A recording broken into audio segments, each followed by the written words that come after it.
گفتگو کر سکوں، اپنی دلی جذبات اور قلبی احساسات آپ تک پہنچا سکوں۔ دعا کیجیے کہ اللہ تعالیٰ مجھے صحیح بولنے کی توفیق عطا فرمائے۔ محترم سامعین کرام، اس پروقار محفل میں مدارس اسلامیہ کی اہمیت اور افادیت پر لب کشائی کی جسارت کرتا ہوں۔ یہ مدارس جو اس وقت آپ کے سامنے ہیں، بہت سی چوپڑیوں چھپروں کی شکل میں، تو کوئی قلعے کی شکل میں ہے، تو کوئی بہترین اور شاندار عمارتوں کی شکل میں ہے۔ دراصل یہ اسلام کے مضبوط قلعے اور دین کے آہنی حصار ہے، انہی سے ملت کا تشخص قائم ہے۔ یہ امت اسلامیہ کے دھڑکتے دل اور اسلامی کلچر و ثقافت کے آئینہ دار ہے۔ یہ اخلاق و ایمان اور اخلاص و روحانیت کے سرچشمے ہیں۔ یہاں مردہ دلوں کو زندگی اور پیاسوں کو سیرابی ملتی ہے۔ یہاں طلباء کے قلوب میں اخوت و ہمدردی، مساوات اور رواداری کی تخم ریزی کی جاتی ہے۔ اور سب سے بڑی بات یہ ہے کہ یہاں ان کے افکار و عقائد صحیح کیے جاتے ہیں، ان میں فکر آخرت پیدا کرنے کی کوشش کی جاتی ہے، آنے والی زندگی کے لیے انہیں ٹریننگ دی جاتی ہے، انہیں سوالوں کے جوابات یاد کرائے جاتے ہیں۔ محترم سامعین کرام، بہت سے حضرات اسے حقیقت سمجھتے ہیں کہ دنیا بہت ترقی کر گئی، اس میں بہت سی چیزوں کی ایجاد ہو گئی، اس کی بھی کوشش ہو رہی ہے کہ سورج، چاند اور سیاروں کو اپنے قبضہ میں کر لیا جائے، طرح کے انکشافات ہو رہے ہیں۔ آج ان سائنسی ایجادات نے بہت سی چیزوں کا انکار کر دیا، لیکن آپ سوچ کر اپنے دل پر ہاتھ رکھ کر خدارا مجھے بتائیے کہ کسی نے اس 2 گز زمین کے ٹکڑے کا بھی انکار کیا ہے؟ موت کے وقت کو کسی نے 2-4 گھنٹے کے لیے مؤخر کیا ہے کیا؟ سائنس کی رفتار پر بھی کسی کا قابو ہو سکا ہے؟ دوبارہ زندگی بھی کوئی واپس لا سکا ہے کیا؟ گزرے ہوئے لمحات بھی کسی کے بس میں آ چکے ہیں۔ آج آپ ان سب کا جواب یہی دیں گے کہ یقیناً یہ کام آج تک نہ کسی سے ہوا، نہ ہوتا ہے اور نہ قیامت تک ہو سکتا ہے۔ جب ہمیں اس کا مکمل یقین ہے کہ ہمیں مرنا ضرور ہے، حساب و کتاب بھی ہونا ہے، جس نے پیدا کیا وہ زندگی کے بارے میں ضرور سوال کرے گا، اپنی دی ہوئی نعمتوں کے بارے میں ضرور پوچھے گا، قبر میں سوال و جواب ہوں گے۔ ان سوالات کے جواب ان کی مشق و تمرین اور ٹریننگ بہترین سے بہترین دنیاوی کالج اور بڑی سے بڑی یونیورسٹیاں نہیں دے سکتی۔ ایوان حکومت اور ماہرین قانون اس کے جواب سے عاجز و لاچار ہے۔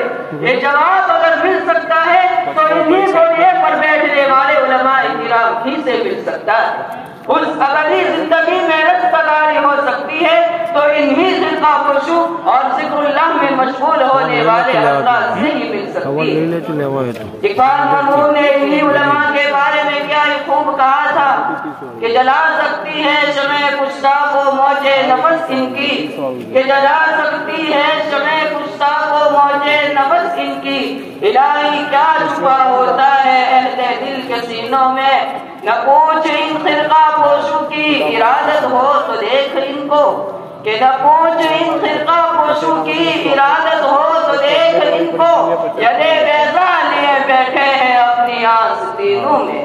محترم سامعین کرام، مغلیہ سلطنت کے زوال کے بعد اسلام پر ایک ایسا دور آیا اور امت مسلمہ ایسے نازک مرحلوں سے دوچار ہوئی کہ جس نے پورے ہندوستان کے مسلمانوں میں اضطراب و بے قلی کی فضا پیدا کر دی۔ ان پر ہر طرف سے للکاریں ہونے لگی، ان کے عقائد کو مسخ کیا جانے لگا، ذہنی اور فکری ابتداء پیدا کرنے کی منظم سازش ہونے لگی، ان کی اقتصادی، سماجی اور معاشرتی زندگی کو مخلوط کر دیا گیا، انہیں ہر طرف سے پیلس کو پا کر دیا گیا۔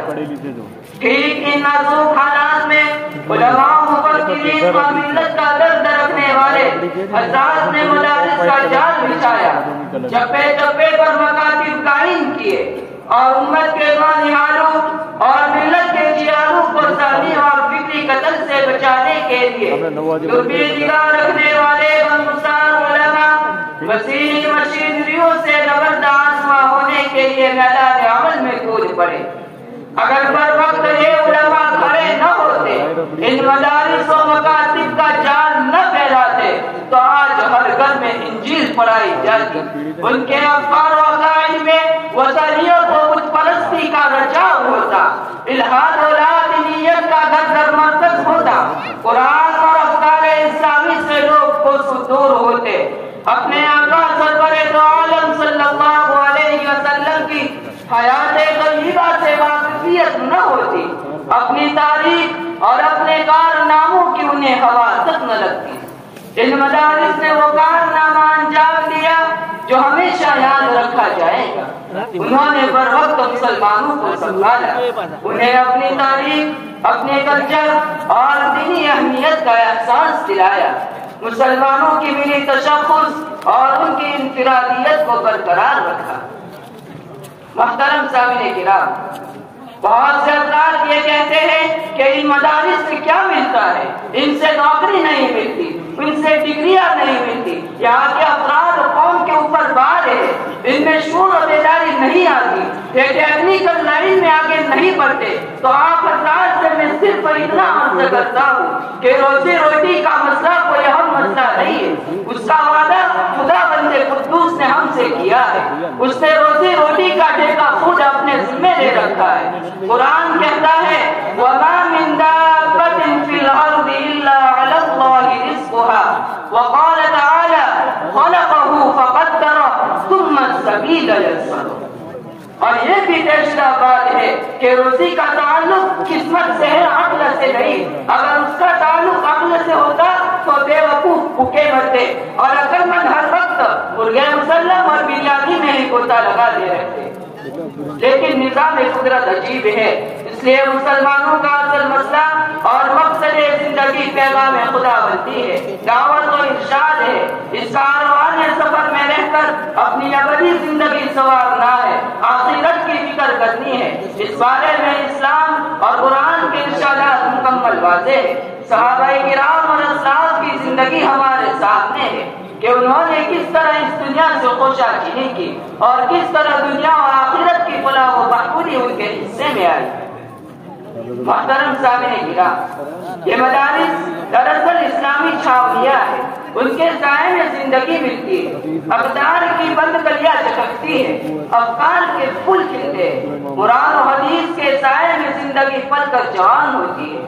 ان مدارس کے ذریعے زندگی کا صحیح حل تلاش کیا جاتا ہے، اس لیے ضرورت ہے، وقت کا تقاضا ہے کہ اس کے ساتھ ہم وابستہ ہو، اپنا تعلق قائم کرے، ان کی اعانت کرے، ورنہ یہاں بھی یورپ کے میخانوں کا نظارہ ہو سکتا ہے۔